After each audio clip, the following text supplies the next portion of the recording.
12, 13,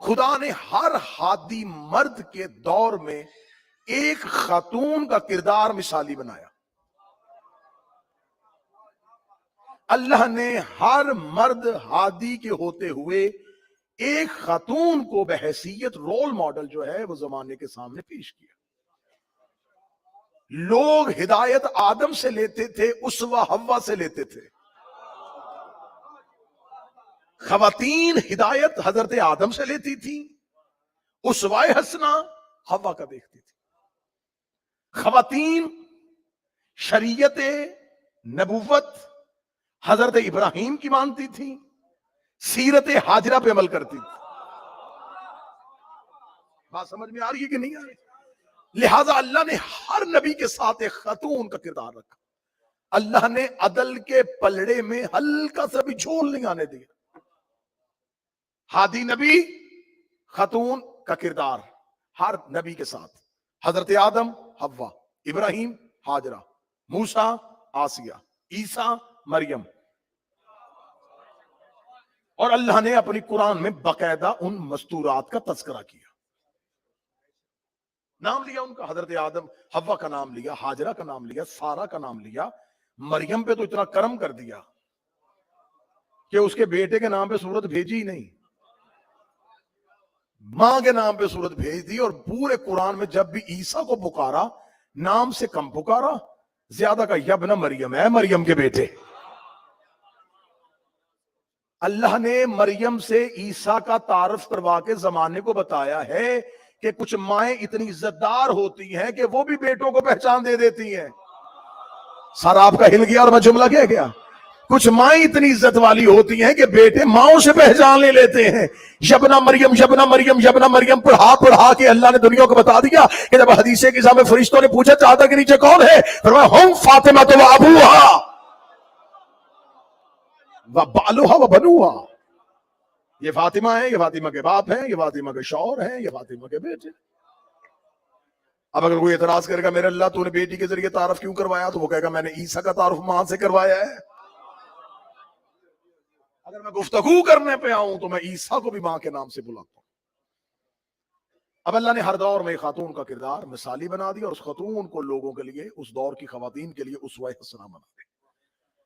کچھ خواتین تو اپنی اوصاف میں اتنی بڑھ گئیں کہ مردوں کو بھی ان کی سنت پہ عمل کرنا پڑا. اگر آپ کہیں گے کہ کون سا خاتون ہے جس کی سیرت پہ مردوں نے عمل کیا، آدھا حج حاجرہ کی سنت ہے. آدھا حج حاجرہ کی سنت. اور جناب حاجرہ جو ہے انہوں نے گھر کی چار دیواری کے اندر چکر نہیں لگائے تھے، کھلے میدان میں لگائے تھے. صدر کہنے لگا ہوں سوئن کی مجلس ہے، زور میں نے لگانا کوئی نہیں ہے، بات قبول کرنی ہے تو آپ کی مرضی ہے. اللہ کی راہ میں عورت عزت کے ساتھ اللہ کی راہ میں میدان میں چکر لگائے نا، اللہ سنت بنا دیتا ہے.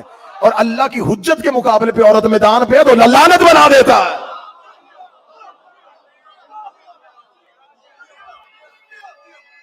بسم اللہ سر. عزت کے ساتھ آئے. حاجرہ اللہ کے لیے آئی، اللہ نے میدان بھی زندہ رکھا ہوا ہے، اللہ نے میدان بھی زندہ رکھا ہے، پہاڑ بھی زندہ رکھے. ہر حاجی کو حکم ہے دوڑو، کیونکہ ماں دوڑی تھی. اچھی اولاد وہ ہوتی ہے جو اچھی ماں کے قدموں پہ چلے. تو سارے کہتے ہیں ہم اماں حاجرہ کی سنت پہ عمل کر رہے ہیں. تو اچھی ماں ہو تو سیرت پر عمل کرنا ضروری ہو جاتا ہے.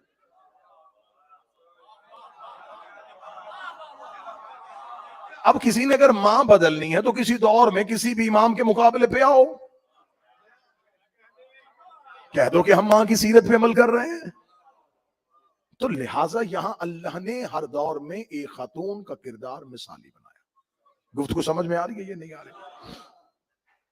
لیکن اللہ جب تمام عورتوں کو اسوہ دیتا رہا تو اللہ نے کسی عورت کو اسوہ کاملہ نہیں دیا، مکمل اسوہ نہیں دیا، ان کی حیثیت پوری نہیں کی.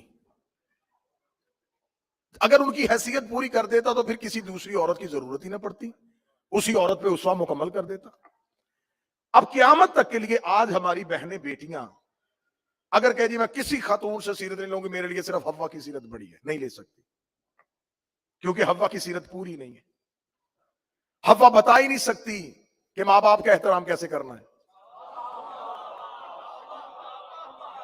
لینی ہے سیرت لو حوا سے، لیکن ماں باپ کی فرما برداری کیسے سکھائے گی؟ اس کے تو ماں باپ ہی نہیں تھے. جناب آسیہ سے سیرت لے کے دیکھو، اللہ نے قرآن میں مومنہ کہا ہے سیرت نہیں لے سکتے کیونکہ وہ بتا ہی نہیں سکتی شوہر کا احترام کیسے کرنا ہے،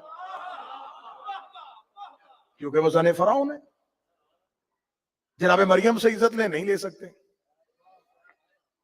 مریم کیسے بتائے گی کہ شوہر کی فرما برداری کیا ہے؟ اس کی تو شادی نہیں ہوئی. اب اللہ نے یہ عزت دار خواتین بھیجی ہیں لیکن کسی کی سیرت مکمل نہیں کی. جیسے اللہ نے نبی بھیجی ہر کوئی سید الانبیاء نہیں بنایا. اگر کسی نبی کے اوصاف پورے کر دیتا تو سید الانبیاء کا ٹائٹل اسے دینا پڑ جاتا. اللہ نے آخر میں ایک ایسا نبی بنایا جس کا ہر وصف عروج پہ تھا، ہر وصف عروج پہ پایا تو اللہ نے اسے سید الانبیاء بنا دیا. پھر اللہ نے اسی سید الانبیاء کی گود میں ایک بیٹی ایسی اتاری جس کے وصف اللہ نے مکمل کیے، چاروں کونے پورے کرنے کے بعد اللہ نے اسے سیدۃ النساء العالمین بنا دے.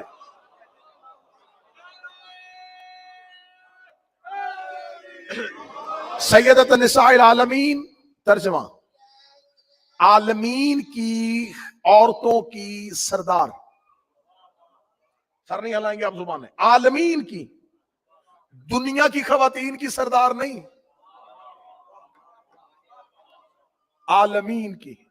اب عالمین کی وسعت کیا ہے؟ کب سے ہے، کب تک ہے، کتنے آ چکے ہیں، کتنے آنے ہیں.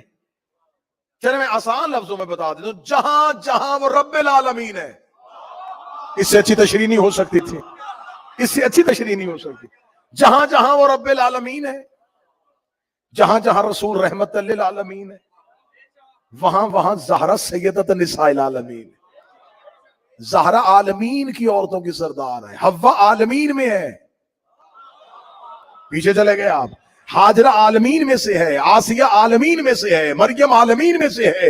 اس کا مطلب ہے اگر یہ ساری خواتین عالمین میں سے ہیں اور زہرا عالمین کی عورتوں کی سردار ہے تو زہرا حوا کی بھی سردار، زہرا حاجرہ کی بھی سردار، زہرا آسیہ کی بھی سردار، زہرا مریم کی بھی سردار. مجمع چپ ہو گیا. خدیجہ بھی عالمین میں سے ہے، سیدہ خدیجہ کی بھی سردار ہے. تو جو شہزادی اپنی ماں کی سردار ہو سکتی ہے اس کا کسی امتی کی بیٹی سے مقابلہ کیسے ہو سکتا؟ یہ تو اپنی ماں کی بھی سردار ہے. اللہ نے سیرت مکمل کر دی.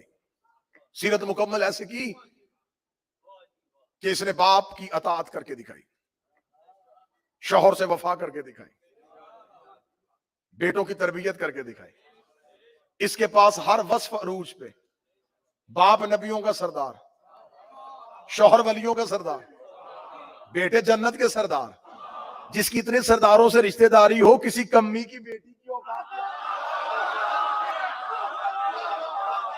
رشتہ داری تو دیکھ میری شہزادی کی، رشتہ داری دیکھ. باپ نبیوں کا سردار، شوہر ولیوں کا سردار، بیٹے جنت کے سردار.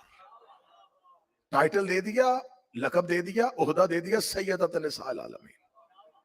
لیکن ستم دنیا، مشیت پروردگار، حکم الہی کی شہزادی عین شباب کی حالت میں دنیا سے چلی گئی. اللہ نے سیرت مکمل کی تھی، ایک گوشہ ادھورا رہ گیا. سیدہ مکمل سیرت دے گی لیکن یہ نہیں بتا سکی کہ بھائی کے ساتھ کیسے چلنا ہے. مجمع چپ ہو کر میں اتنی محنت کے بعد آپ کو نتیجے پہ لے کے آیا. سیدہ پوری سیرت دیکھ گئی لیکن یہ نہیں بتا سکی کہ بھائی کے ساتھ کیسے چلنا ہے. اب ایک خاتون ایسی چاہیے تھی جس کے پاس یہ وصف بھی ہو. اب اگر اللہ علیحدہ کوئی خاتون بناتا تو اسے سیدۃ النساء بنانا پڑ جاتا، یہ عہدہ بی بی سے لے کے اسے دینا پڑ جاتا. اب اللہ نے یہ عہدہ بھی بی بی کے پاس رکھنا ہے اور یہ وصف بھی کسی اور بی بی کو دینا ہے، تو اللہ نے اسی بی بی کی گود میں کیسی بیٹی اتاری، اسے سیدۃ النساء نہیں بنایا، ثانیہ زہرا بنا دیا. ثانیہ زہرا، زہرا کا ہی دوسرا روپ، سیدہ کا دوسری بار پھر آنا، یہ ثانیہ زہرا ہے، یہ دوسری زہرا ہے۔ بالکل ایسے ہی جیسے اللہ نے امام حسین کو ایک بیٹا دیا، جو ہم شکل پیغمبر نہیں شبیہ پیغمبر ہے۔